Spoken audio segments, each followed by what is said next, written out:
Adelante, ¿Ya están todos los que estaban entrando? ya. Ok. Buenas noches y bienvenidos todos. Continuando con nuestro programa académico de la región centro de la Academia Mexicana de Pediatría, el cual tengo el honor de coordinar junto con el doctor Víctor Manuel Gutiérrez Gómez, representando a la Academia Mexiquense de Pediatría, y el doctor Enrique Girón Huerta, presidente del capítulo Puebla de la AMP. Les recordamos que este programa cuenta con el reconocimiento del Consejo Mexicano de Pediatría, el cual otorga un punto por cada asistencia a cada una de las sesiones para su recertificación. El día de hoy contamos con la participación del doctor Julio César Ballesteros del Olmo, quien nos dará el tema Atención de los primeros 1000 días, una cruzada que apenas comienza. El doctor Ballesteros es médico cirujano y partero egresado del Instituto Politécnico Nacional. Realizó la especialidad de pediatría en el Hospital General del Centro Médico Nacional La Raza del Instituto Mexicano del Seguro Social con diploma de pediatría por la UNAM. Tiene la maestría en ciencias por la UNAM. Estuvo al servicio de la neonatología del Hospital General Centro Médico La Raza durante 25 años, del cual fue jefe. Expresidente de la Asociación de Pediatría que trabaja para el IMSS, expresidente de la Sociedad Mexicana de Pediatría y expresidente de la Academia Mexicana de Pediatría, entre su extenso currículum. El doctor Ballesteros, muchas gracias por venir y aceptar darnos esta ponencia. Le doy la palabra para que nos exponga su tema. Muchísimas gracias, Javier Novales Castro. Te agradezco mucho la presentación. Un agradecimiento a ti y a Víctor por la invitación a la Academia Mexicana de Pediatría, la región Centro, y por supuesto a la Academia Mexiquense de Pediatría y a la Federación Pediátrica del Centro por su apoyo en esta charla. Déjame, ya. Vamos a compartir con ustedes una plática eh, que pudiera ser o parecer rara, porque el concepto de primeros 1000 días de vida, aunque ya casi tiene 8 años, 9 de haberse instituido, es un término basado en muchos estudios que vienen desde los años 70, 80, y viene también de lo que se descubrió en la Segunda Guerra Mundial con los desnutridos nacidos en esos campos o nacidos después de haber liberado a las mamás desnutridas embarazadas, en donde se tuvieron muchos hallazgos que dieron pauta a otros muchos estudios. Atención de los primeros 1000 días de vida, una cruzada que apenas empieza, no es un término muy correcto ahora porque no apenas empieza, la estamos continuando nosotros ya desde hace tiempo. Muchos profesores en la provincia lo están haciendo eh, por gusto. Hay lugares como Zacatecas en donde se están juntando en las escuelas por parte de los representantes políticos para darles aporte de alimentación y pláticas. Ya el año pasado se hizo una reunión de Secretaría de Salud con muchos expertos de muchas instituciones, entre médicos familiares, médicos generales, enfermeras, médicos, eh, y se hizo para tratar de hacer un consenso de qué opinaba la gente acerca de esto. Lo rescatable de esta reunión es que hay ya entre los médicos generales, youtubers, que quedaron formalmente de darle difusión a esto para hacerlo del alcance de la gente. Yo preferiría decirle atención de los primeros 1000 días, es un origen casi invisible, todos probablemente lo conozcan, pero no lo manejen en su precisa dimensión como queremos o pretendemos en esta plática. Y además de que es origen casi invisible, son enfermedades reales, ya no son invisibles y que pueden hasta matar a un paciente. Mis objetivos son establecer la importancia de los primeros 1000 días de vida y que van a impactar de alguna manera en la salud del niño y del adulto. Vamos a tratar de comprender el impacto en la salud del paciente de las agresiones y alteraciones en el neurodesarrollo en los primeros 1000 días de vida y entender los mecanismos por los cuales se generan estas enfermedades tan agresivas que a veces no sabemos su origen y tratamos a las enfermedades tal como llegan, tanto en la niñez, la adolescencia y la adultez. Este tema se justifica porque los adolescentes ahí están, los niños ahí están, las madres embarazadas ahí están. Y la adolescencia, por ejemplo, que es la fase difícil del crecimiento del niño, no llega sola, llega a veces sin enfermedades, pero a veces llega con otras enfermedades agregadas en muchos órganos y sistemas. Y tenemos que saber reconocerlas. Hay que saber de dónde vienen, cómo se generan, identificarlas, cómo prevenirlas y luego tratarlas. Vamos a tratar de hablar un poco sobre los primeros 1000 días de vida, por qué este concepto, un poco de historia, programación temprana, riesgos de exposición, hablar un poco sobre neurodesarrollo, fases, génesis de estas patologías, cuáles son los efectos que dan sobre la persona, los pacientes, la atención o la desatención de estos factores de riesgo, las implicaciones sobre la salud y finalmente qué podríamos hacer nosotros como médicos para resolver este problema.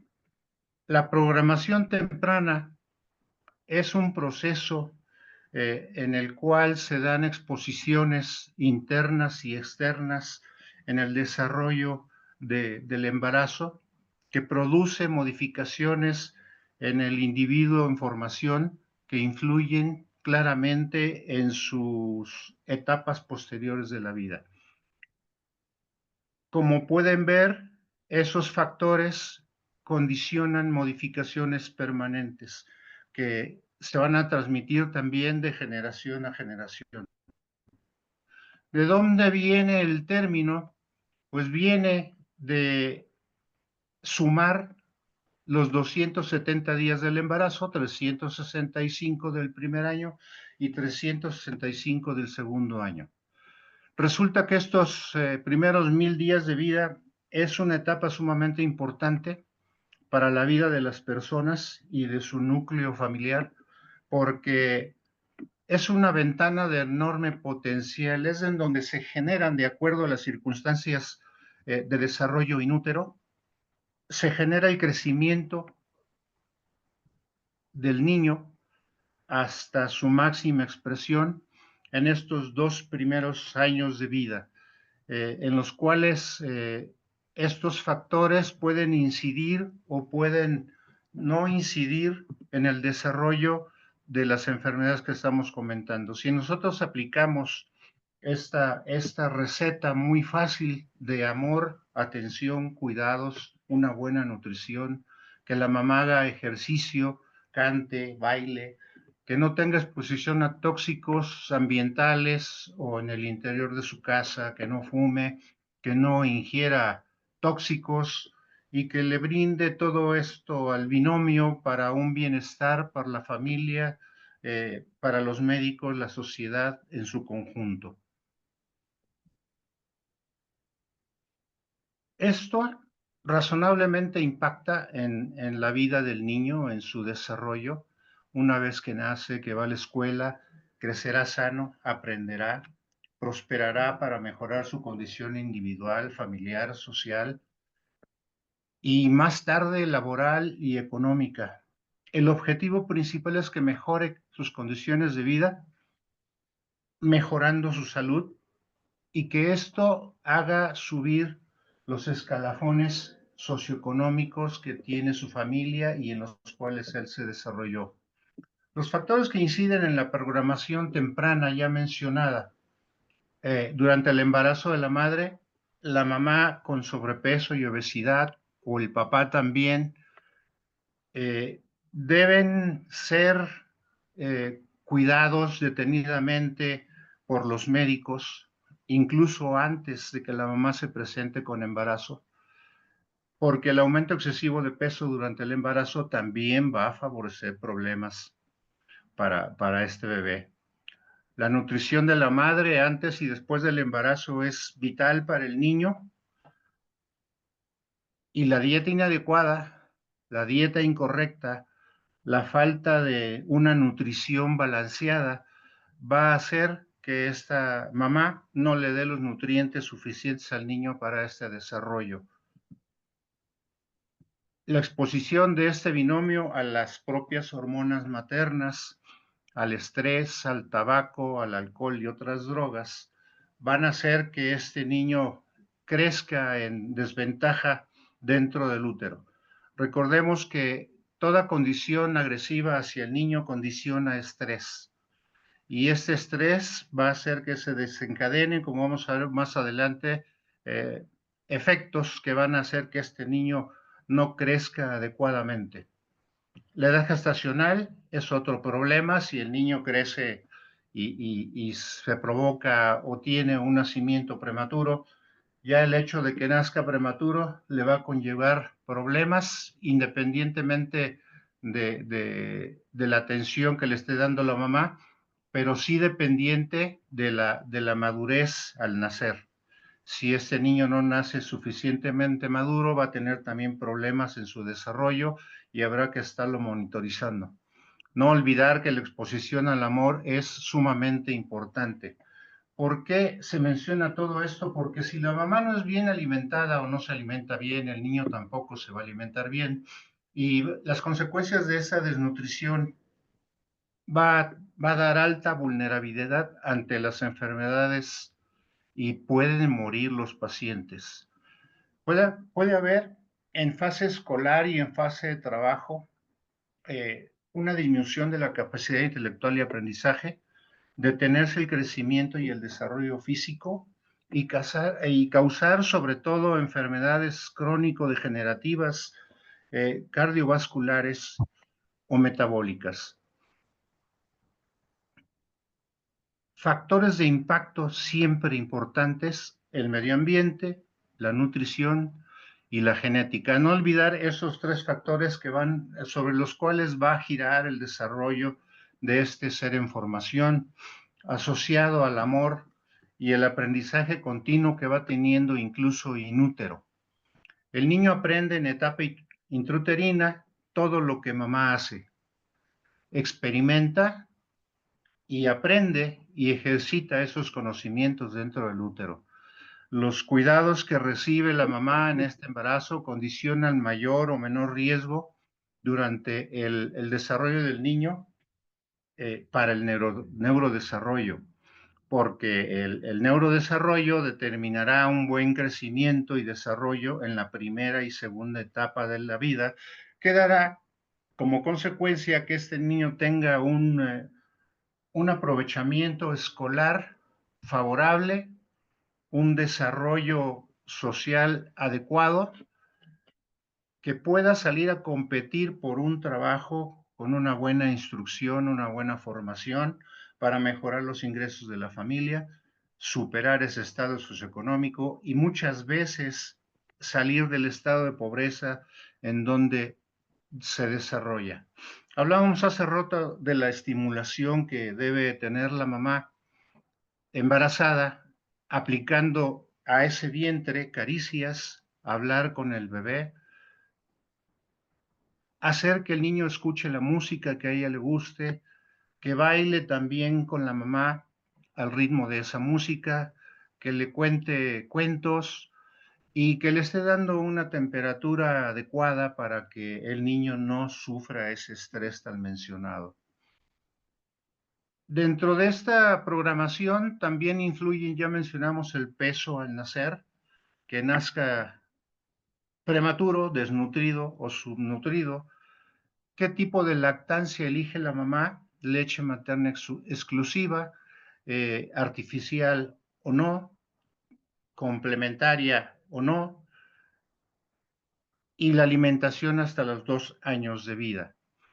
Hay que adecuar a nuestro organismo a dormir suficiente.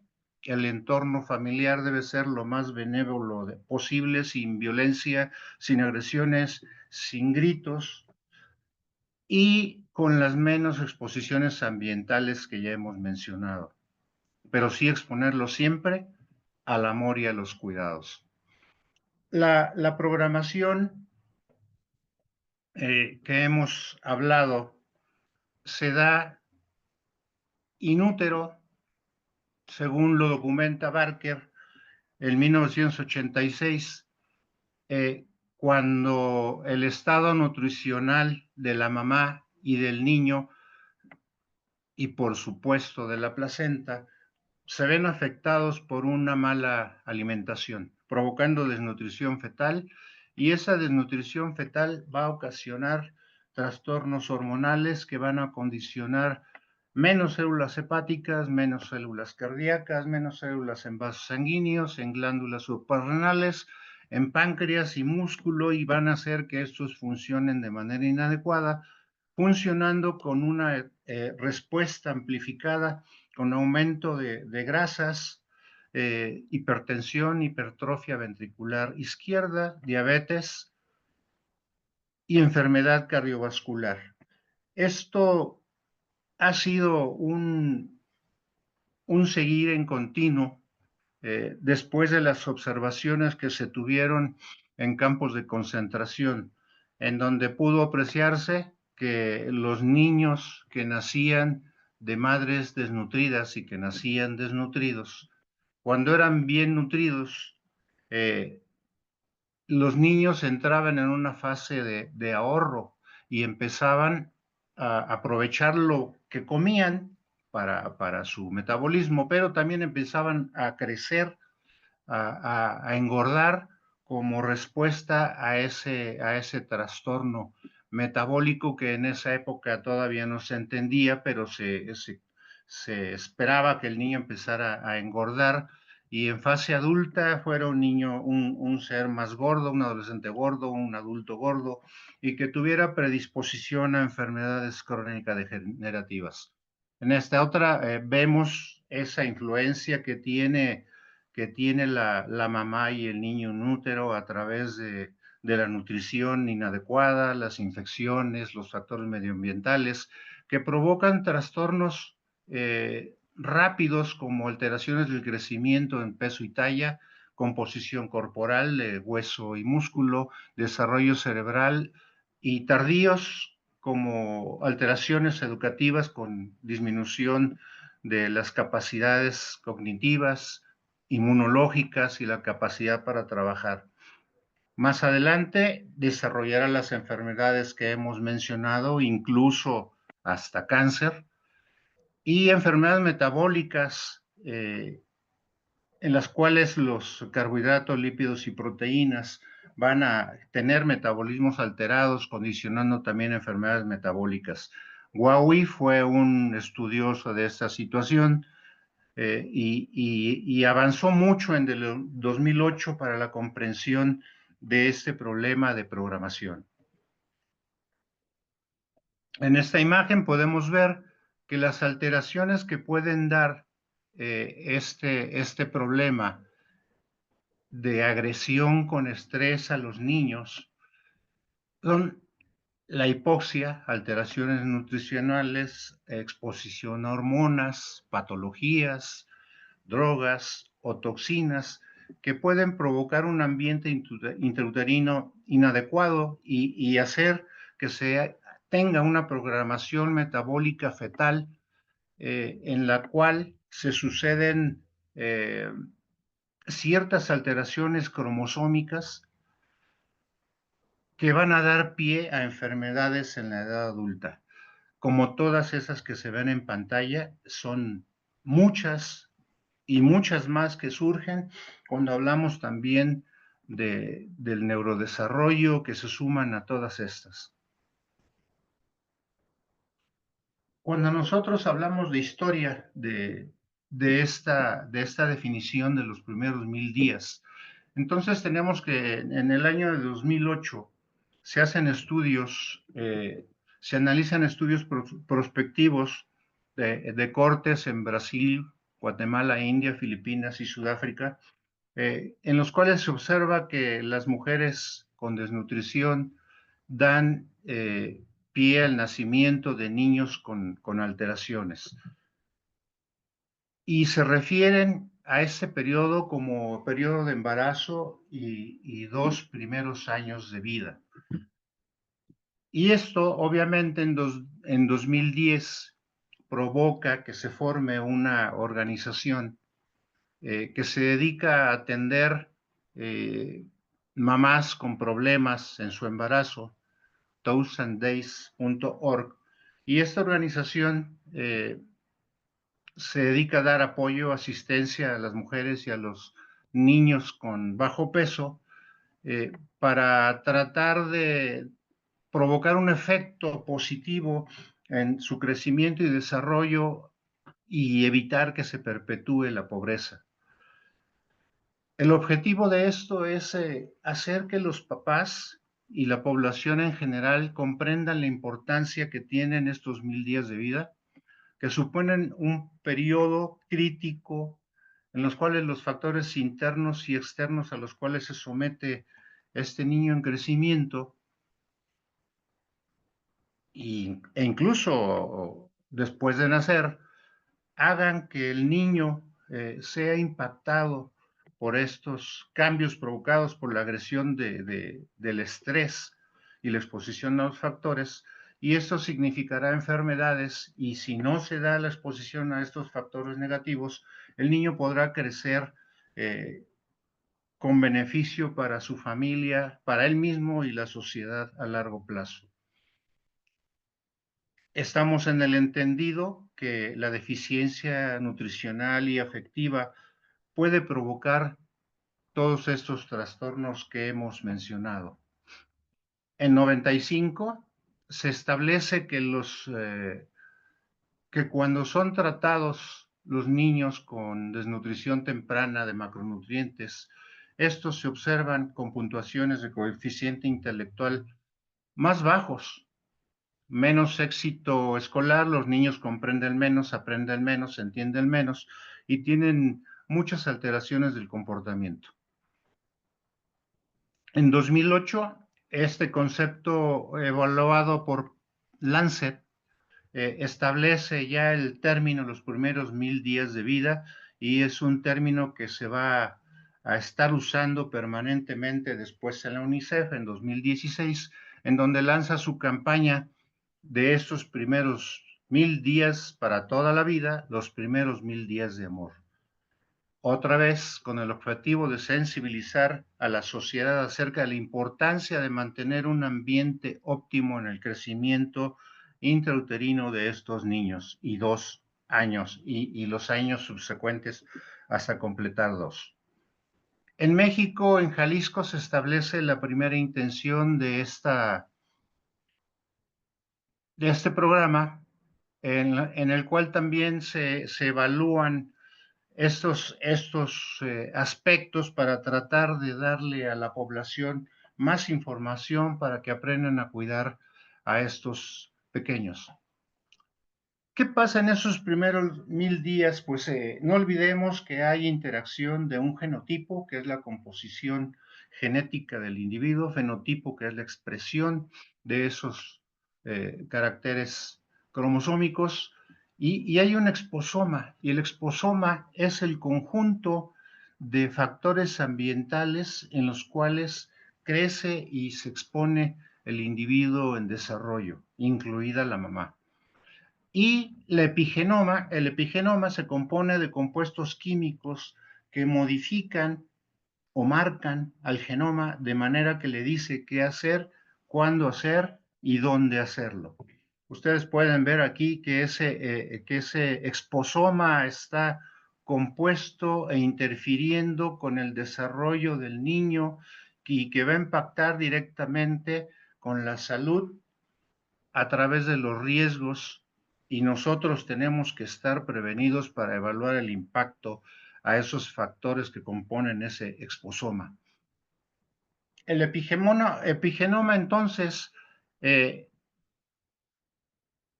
se compone de los compuestos químicos que modifican la estructura, no la secuencia. Si recuerdan las cadenas helicoidales, imaginen que esto es una cadena helicoidal, en donde las ramas de cromosomas están unidos por enlaces disulfuro, proteínas, puentes disulfuro, y cuando se dan las agresiones que estresan al niño, estos puentes disulfuro se rompen y el cromosoma pierde esa distribución que tiene y se hace se desorganiza. No pierde la secuencia de cromosomas, sí pierde la estructura que tenía antes, porque los enlaces disulfuro bajo un agente reductor se rompen y se pierden esas uniones de los cromosomas y queda ese cromosoma sellado, grabado, con información específica que va a ser que guarda la información que agredió al niño y la va a guardar ahí para que en un futuro cercano o lejano, si es que se provocan esas agresiones, ya esa memoria que tiene el niño va a hacer que esas estructuras se reactiven y provoquen enfermedad en el niño.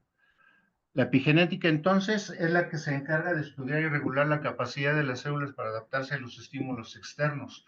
Y esta nos marca, en definitiva, todos los cambios que sufren los pacientes sometidos a estos factores de riesgo que cambian esa estructura de los cromosomas, haciéndolos lábiles durante toda la vida, y estos cambios que se generan van a ser transmitidos de familia a familia o de generación a generación.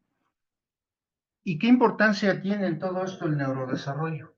Nosotros no hemos hablado ahora de esto, hemos hablado del impacto que tiene en diversas estructuras la desnutrición, pero en el neurodesarrollo, que es un conjunto de cambios que se dan continuamente en la estructura y la función del sistema nervioso central, desde la gestación hasta la etapa adulta, y esto modula importantemente el comportamiento individual.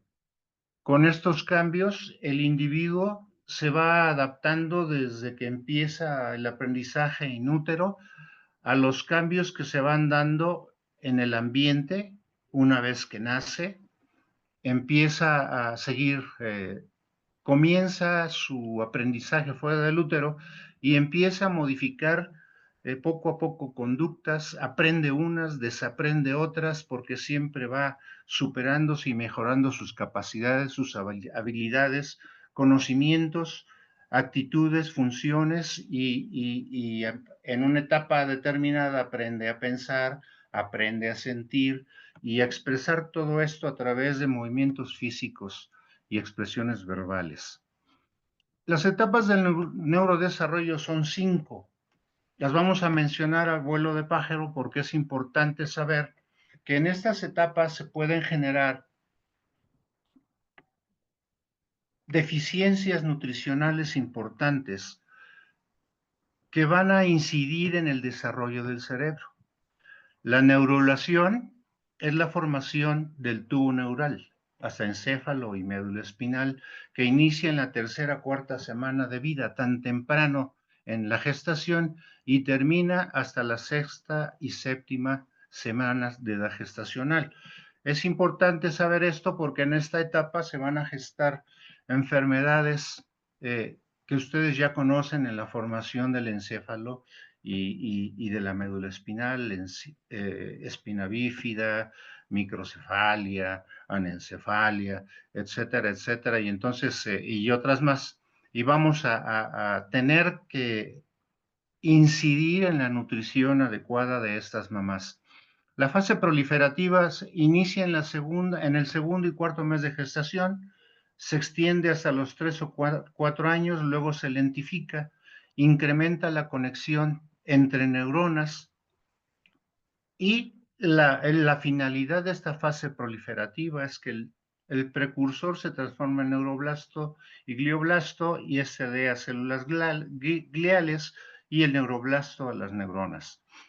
También aquí pueden darse alteraciones muy importantes sobre las células gliales y neuronas y que van a dar origen a enfermedades en esta etapa. La etapa migratoria es la que se da al tercer o quinto mes de edad gestacional y termina al final del primer año de vida, en donde las células se desplazan de la superficie piel de la corteza y las neuronas empiezan a llegar a las estructuras cerebrales especializadas. Migran y se ubican en la región donde van a dar origen a las estructuras cerebrales. Y una vez dada esta migración, ya localizadas estas células, ya ubicadas, van a dar origen a las estructuras del sistema nervioso central. Y en esta etapa, desde el sexto mes de vida exuterina hasta los 2 años y continuando más allá de los 10, se da la formación de los tipos neuronales, además de la arborización para las conexiones sinápticas, para que el niño empiece a responder como responde in útero, con los movimientos, con las patadas, con los codazos, y empiece a dar manifestaciones de que es un ser en formación y sano además. La quinta etapa es la mielinización que se da en el último trimestre del embarazo hasta la edad adulta, en donde el punto máximo de formación de mielina es a los 6 años. Estos axones cubiertos de mielina regulan la conducción eléctrica y favorecen todas las funciones del individuo. Imaginen ustedes también que en esta etapa se dan alteraciones en donde la mielinización se ve alterada y entonces el niño puede desarrollar enfermedades secundarias a esto o programarse para desarrollarse en el futuro, ya en etapa adulta. En esta imagen podemos ver el proceso a través de las semanas, cómo van apareciendo las diversas funciones y estructuras cerebrales, cuándo aparecen los reflejos fetales, cuándo los órganos de los sentidos empiezan a funcionar y cuándo el cerebro triplica su peso, haciendo más circunvoluciones para hacer más superficie de contacto entre las neuronas, empieza a haber mielina, pero los déficits nutricionales en estos estadios de formación van a hacer que en un momento dado se altere la formación de estas estructuras, se vaya alterando la función de estos reflejos y vaya también alterándose el crecimiento de la estructura cerebral, provocando también patologías propias y, por supuesto, la formación de mielina y de células gliales también puede dar origen a patologías. Estos déficits nutricionales afectan, por supuesto, como ya mencionamos, la diferenciación celular y disminuir en un momento dado todo el proceso de ramificación. Los micronutrientes que se deben echar mano están aquí enunciados a través de los oligoelementos y de las sustancias químicas que actúan como coenzimas, las vitaminas que son tan necesarias en la formación del cerebro. Aquí tenemos en azul cuáles son esos macronutrientes y la función. En negro no las vamos a mencionar todas, simplemente es para que ustedes se den cuenta de la importancia de cada una de esas sustancias, qué actividad tiene la acetil L-carnitina, la colina, y si estas llegan a faltar, va a haber alteración en la producción de conductores y receptores del sistema nervioso central. Aquí las vitaminas, en las funciones que provocan, las vitaminas actúan como enzimas o coenzimas en las funciones celulares, muchas funciones, 400, 600 actividades como coenzimas pueden estar desarrollando estas vitaminas y pues debemos tener esta conciencia que estas sustancias son vitales para la formación de las estructuras cerebrales, así como los minerales, fósforo, magnesio, potasio. Ven aquí síntesis de todas las estructuras proteicas del cerebro, estabilización de los productores de glucosa, síntesis de todos los ácidos grasos, proteínas, fosforilación, la transmisión neuromuscular, liberación de endorfinas, potasio, metabolismo de proteínas, etcétera, etcétera, etcétera.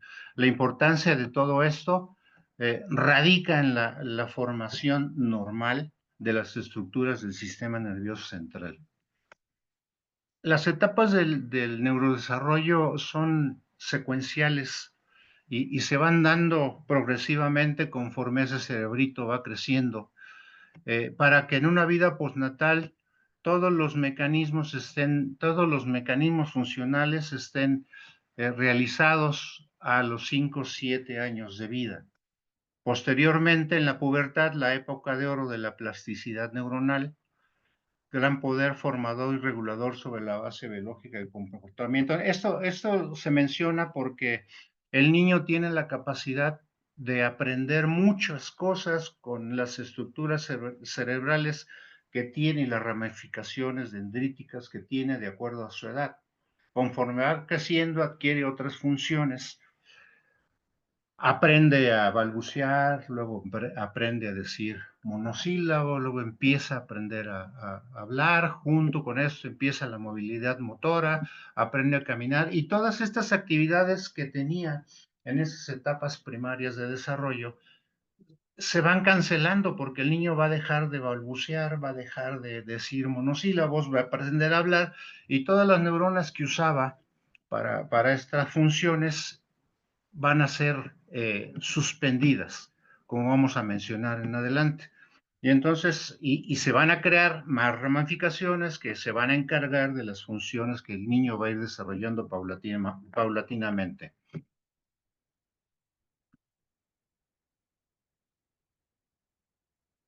La magnificencia del desarrollo del cerebro se explica aquí. El cerebro forma 250,000 neuronas cada minuto en los 4 primeros meses de gestación. Imagínense ustedes, si se ponen a hacer cuentas no van a acabar. Por eso, en este periodo es importante una provisión adecuada de nutrientes para que esos componentes se formen de forma adecuada. Y que la mamá tenga además un bienestar biopsicosocial que no afecte ese desarrollo cerebral. El desarrollo es un proceso prolongado que ya vimos, comienza en la gestación y puede terminar hasta el final de la adolescencia y más allá. Durante los primeros años de vida, las neuronas forman conexiones a un ritmo asombroso de 700 a 1000 nuevas conexiones por segundo. Esto nos da una idea clara de todas las funciones que el niño está desarrollando paulatinamente, día con día, para sus funciones normales. Entonces, es un desarrollo neurológico impresionante el que se lleva a cabo para que el niño a determinada edad tenga las funciones adecuadas para crecer, aprender y desarrollarse. Más datos de la proliferación: 250,000 neuronas por minuto en las últimas 7 semanas de vida fetal, hasta 100 a 200 millones de neuronas al nacimiento, que incrementan al máximo a los 2 años. Durante los primeros 1000 días, el cerebro alcanza el 80% de su tamaño final.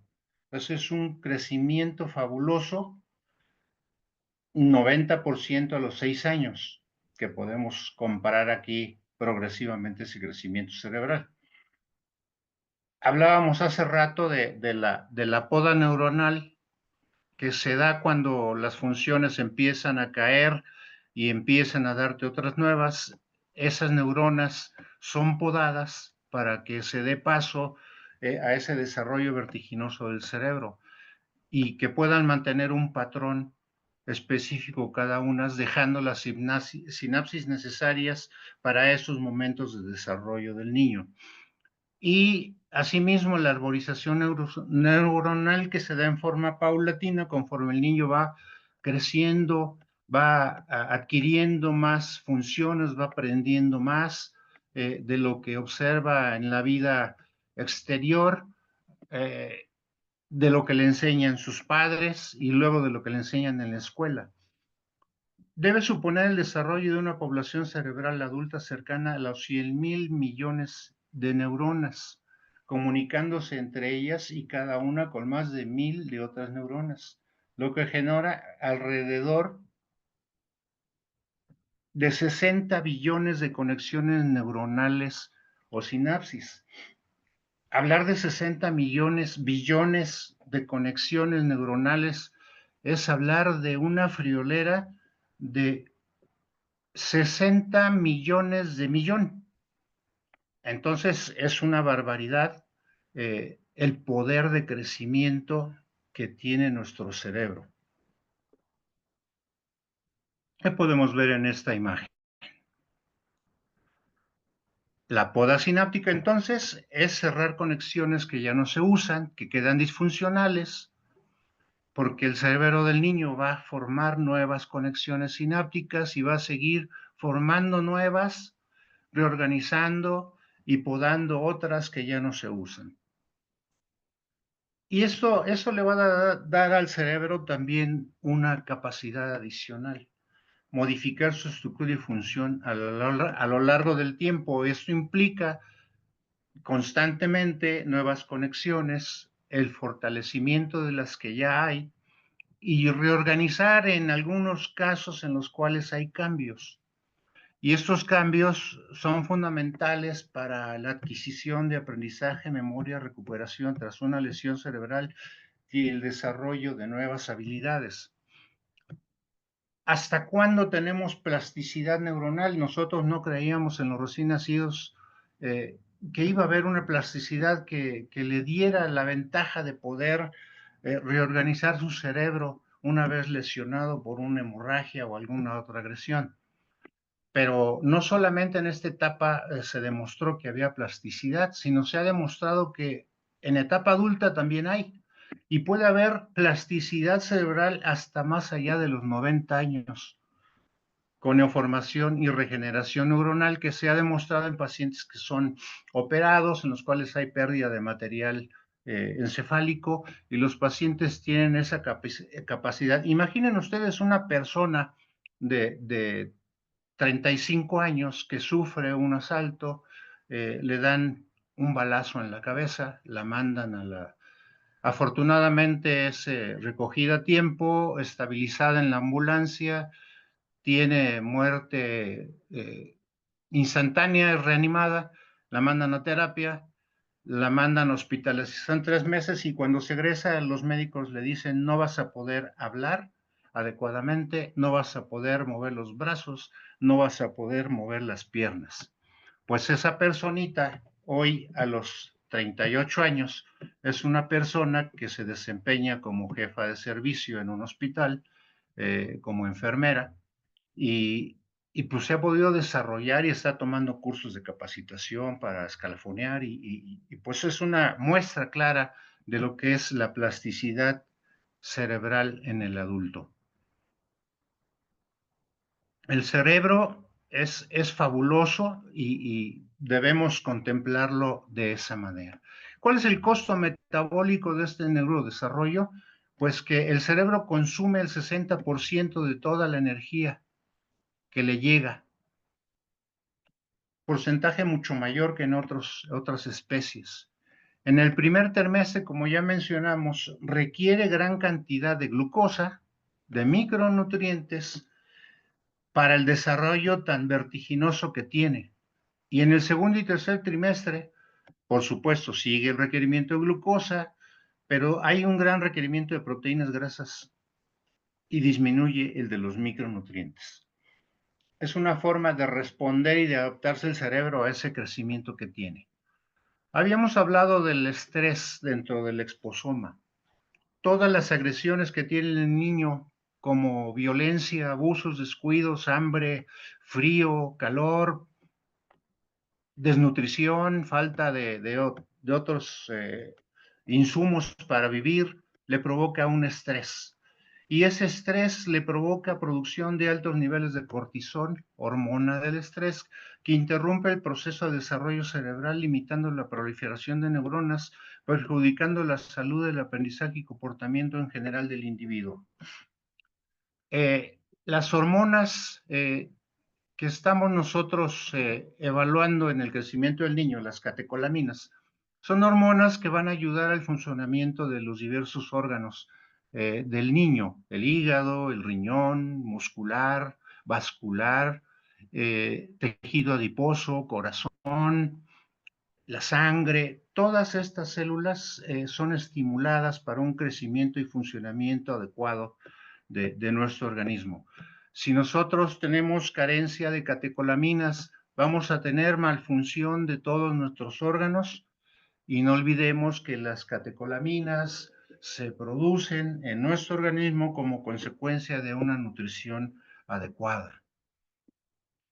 Si hay una alteración en la producción de catecolaminas, va a haber una disfunción en la producción y liberación de dopamina, y va a hacer que las células no tengan inhibición en la contracción celular, generándose en etapa adulta, en edad avanzada, la enfermedad de Parkinson.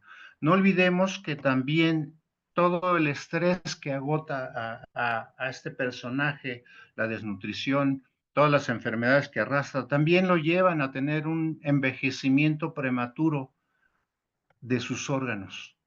Y esto hace que por ahí de los 40, 50, 60 años se empiece a expresar gran cantidad de enfermedades que no se daban en otras etapas de la vida.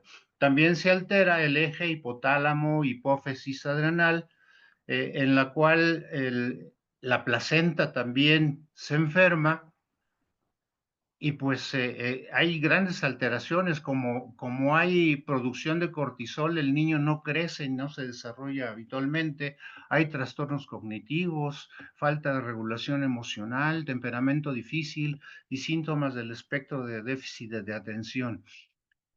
Recordemos que todas estas manifestaciones se dan en etapa preescolar, escolar, en la prepa, en la profesional, y se arrastran más allá en etapa adulta, como consecuencia de los trastornos que se dieron en la gestación.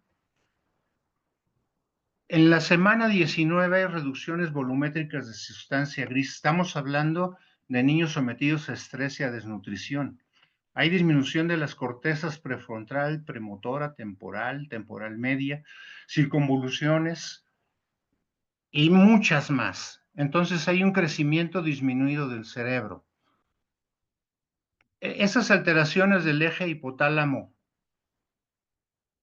adrenal, hipófisis, van a provocar prematurez, desnutrición, aborto espontáneo, bajo peso al nacer, y una muy mala adaptación, como lo que ya mencionamos, y que llega incluso a tener trastornos tan profundos como psicosis y desarrollos alterados de la personalidad. El estrés afecta las estructuras cerebrales y detona respuestas emocionales alteradas que pueden llegar a enfermedades más graves y a respuestas anormales del individuo a ese estrés. Y hoy vemos claramente cómo los niños se pelean en la escuela mientras otros los graban. Otros deciden suicidarse por no estar siendo sometidos al estrés.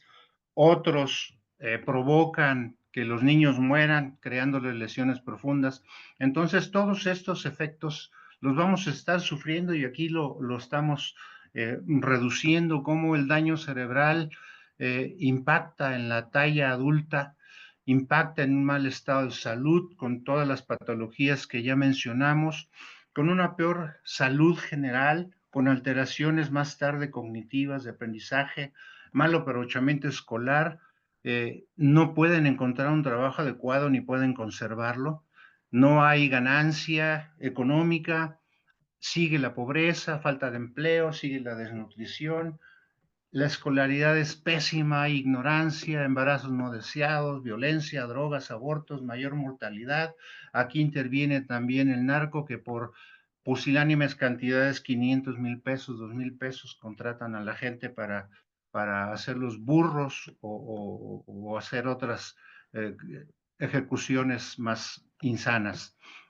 Entonces, todas estas cosas van a ser el resultado de esa mala atención de los primeros 1,000 días, donde vemos personas obesas, padres obesos, vamos a ver también niños obesos, donde vemos niños desnutridos, seguramente van a estar influidos por los antecedentes maternos y vamos a estar correteando enfermedades en estas personas, como ya hemos mencionado. El impacto en la década de los 80 en Guatemala se dio suplementación de macronutrientes en niños y embarazadas en riesgo de deficiencia y mejoró el resultado con pruebas neurológicas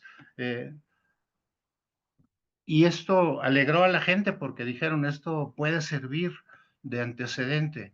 Observaron que los niños habían recibido suplementos con muchas calorías y proteínas antes de los 2 años, tenían mejores resultados en las pruebas de conocimiento, mejor aprendizaje y mejor capacidad de reacción. La carencia de hierro en mujeres embarazadas provoca anemia, insuficiencia ponderal en el recién nacido y acortamiento de la gestación. Si la madre sufre carencia de hierro en el último trimestre, el niño puede tener deficiencias cognitivas. Los menores de 2 años tienen efectos considerables y irreversibles en el desarrollo cerebral y en etapas posteriores trastornos del aprendizaje y el rendimiento escolar. Datos recientes en México, los preescolares de 1 a 4 años tienen deficiencia de hierro de un 30%, de 2 a 5 años hay deficiencia en el desarrollo de aprendizaje y psicosocial, en la salud.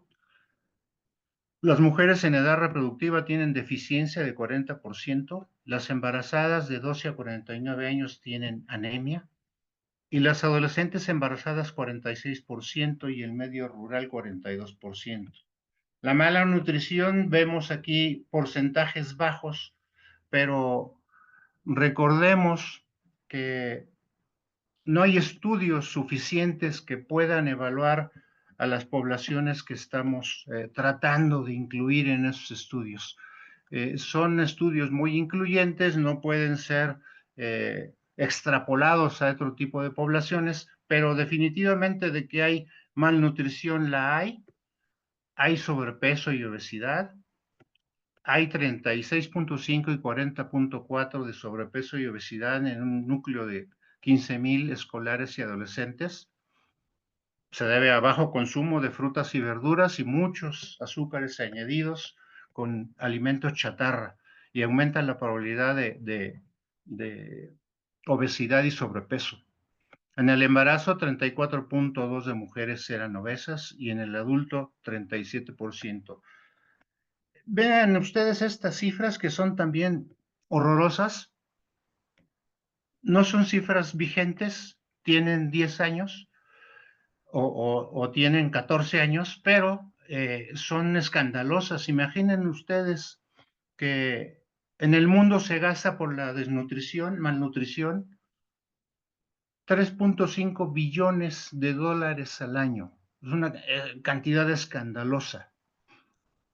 La subnutrición y las deficiencias que esta genera hacen que se gaste 2.1 billones al año y el costo de la obesidad y sus consecuencias 1.4 billones al año. En México los datos no son de esta magnitud porque no hay suficientes pacientes estudiados, pero sabemos que hay muchos obesos y mucho sobrepeso, muchos de nosotros incluidos, que llevan a desarrollar finalmente diabetes en sus variedades que ya conocemos. Y en el 23, el 18% de las personas adultas tenían diabetes, un tercio no sabía que tenía, y 73% acudió a la consulta por lo menos una vez en el último año.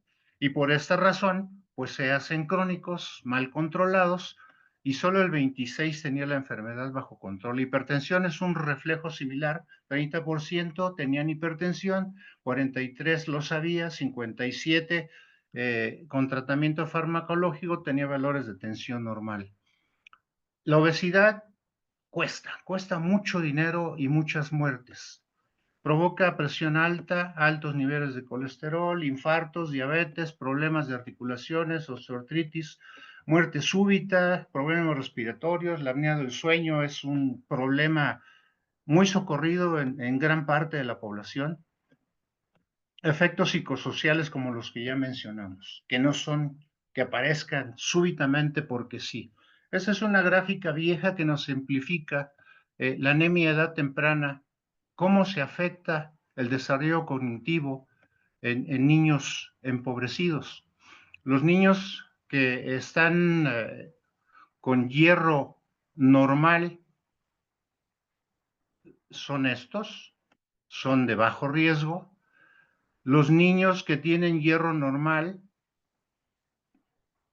son estos y son de alto riesgo porque son sometidos a un ambiente fuera de familia. Y entonces las pruebas cognitivas dan resultados bajos. Y los niños que son definitivamente deficientes de hierro con alto riesgo dan respuestas cognitivas muy alteradas. Aquí vemos la capacidad del aprendizaje de las palabras cuando los niños son cuidados por una familia, con papá y mamá, tal vez con hermanos, son sometidos a una buena interacción, son capaces de estar desarrollando palabras tempranamente a comparación de los niños que no articulan palabras o muy pocas cuando son criados en orfanatos. La diferencia del crecimiento del cerebro de un niño y de otro es marcada y se puede apreciar aquí, en donde vemos el estudio del cerebro de un niño con entorno favorable, en donde el cerebro funciona perfectamente, y un niño con alteraciones de desnutrición, en donde las funciones en rojo se ven disminuidas. Y aquí la comparación en tamaño, en un niño de 3 años normal y uno con daño extremo. La mortalidad en el adolescente no la vamos a mencionar, pero nosotros hemos visto que en años recientes se ha visto muy aumentada por accidentes vehiculares, en motocicleta, en automóvil, pleitos, balaceras, y suicidios sobre todo, homicidios, además de los tumores y eventos respiratorios y del sistema nervioso central que también se dan en las mujeres. Los países con más pobreza y desigualdad pues son los de América Latina, entre ellos, ¿no? Entre los africanos y los asiáticos. Y México, pues nosotros ya dicen que ya se redujo la cantidad de pobres, pero en esas andamos. Entre estos hay mucha gente que tiene hambre en el mundo, que no tiene para comer ni siquiera una coca. Entonces, ni siquiera unas papitas o unas palomitas. Entonces, debemos pensar en este tipo de personas que no tienen acceso a una alimentación adecuada porque no tienen recursos, no tienen servicios médicos, no tienen trabajo, no tienen ganancia, no tienen absolutamente nada que les pueda dar una mejoría en la vida. Trastornos de salud mental, ya mencionamos muchos de ellos. y son estos que se ven aquí, que se dan en los casos en los cuales hay deficiencia franca de alteración en la nutrición en los primeras semanas de gestación y que pueden llegar, ya mencionamos, a trastornos tan graves como una psicosis o alteraciones más definitivas. 3 minutitos, por favor, Julio. Ajá, ya vamos a acabar. Entonces ya vemos la importancia de los 1000 días, tener una población sana y recuperada. Los presupuestos, en 2024 el presupuesto federal era de 9 billones de pesos. Para la salud solamente el 11%. Producto Interno Bruto 2.85, cuando la OMS sugiere 6%. Estamos muy por debajo de la regulación de la OMS y muy por debajo de otros países, como pueden ver aquí. Retos: la pobreza, falta de empleo y crimen organizado. Hay insuficiente demanda de salud, recursos humanos y materiales, insuficiencia en el primer nivel de atención, inadecuada capacitación en nutrición de médicos y enfermeras. Nosotros debemos dar la pauta a través de cursos, talleres, como lo está haciendo AMSA, como lo está haciendo la Academia Mexicana de Pediatría, la Asociación Mexicana de Pediatría y CONAPEME. Debemos hacer nuestro papel, el papel que nos toca. Hay escasez de suplementos nutricionales, exceso de chatarra, falta de programas, falta de continuidad de ellos. Se requiere destinar muchos recursos, cuesta mucho la salud y cuestan mucho estos programas que se mencionan. Hay un avance, se hizo en 2024 una estrategia de estudio en estos estados que costaba 2.758 millones de pesos y se aplica a toda la República, 6.500, yo creo que más. Si el costo del Tren Maya es de 500 millones de pesos y del AIFA otros 500.000 millones de pesos, entonces con esto se podrían financiar 154 años de estrategia para que vean la magnitud de la cantidad de dinero que se necesita para solventar todas estas intervenciones que ya se dan a nivel de estrategias de cursos, talleres sobre lactancia materna, fortificación, alimentación complementaria, intervenciones en la nutrición materna que comprende a los servicios de nutrición y ginecología, obstetricia, eliminación de todas esas patologías van a mejorar cuando nosotros tengamos mejor comprensión de este problema e incorporemos los 1000 días a las estructuras de enseñanza, a las estructuras de capacitación en hospitales, primer nivel, y poder superar todo esto.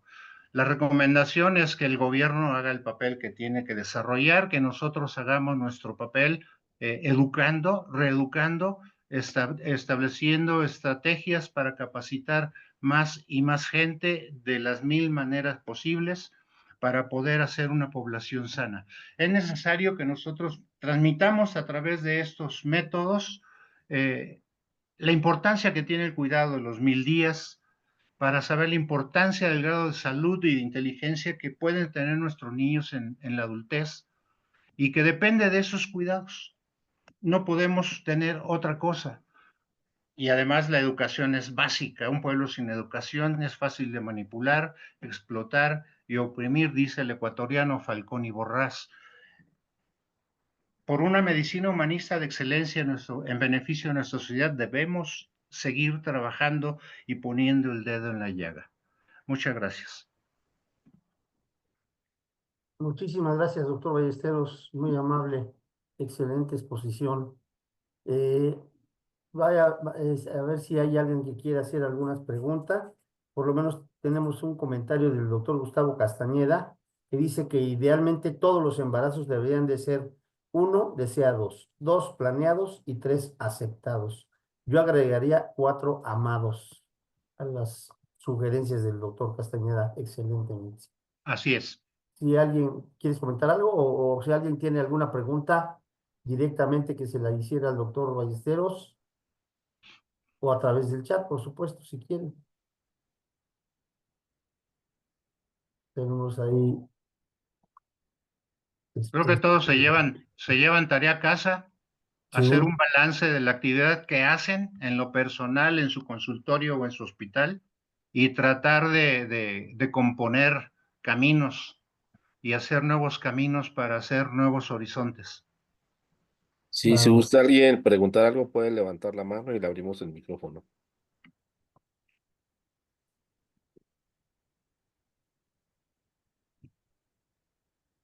Parece que no hay preguntas. Ya también es muy tarde. Bueno, pues si no hay más preguntas, le damos las gracias por su asistencia a todos ustedes, al doctor Ballesteros por su excelente exposición, al doctor Víctor Manuel Gutiérrez que nos está ayudando muchísimo con todo lo técnico de abrir el Zoom y estar pendiente de que entren y todo esto. Y hasta ahorita pues tuvimos una participación de 73 personas en esta sesión, muchos de los estados, Toluca, Tabasco, Atlacomulco, Monterrey, Estado de México, Atlisco, Puebla, Oaxaca, entre otros. Les damos las gracias por esta asistencia y les recordamos que continuamos cada último martes de cada mes a las 9 p.m. con otros temas muy interesantes. Ojalá nos honren con su presencia con las siguientes sesiones en nuestros programas de la Academia Mexicana de Pediatría. Gracias a todos y que tengan muy buena noche. Buenas noches. Buenas noches, Julio. Buenas noches a todos. Muchas gracias. Buenas noches, que estén muy bien. Pues buena exposición, Julio. Muy bien, gracias. Gracias, mi amigo. Muy amable. Pues hay que estar al pie del cañón. Sí, sí, por supuesto. No hay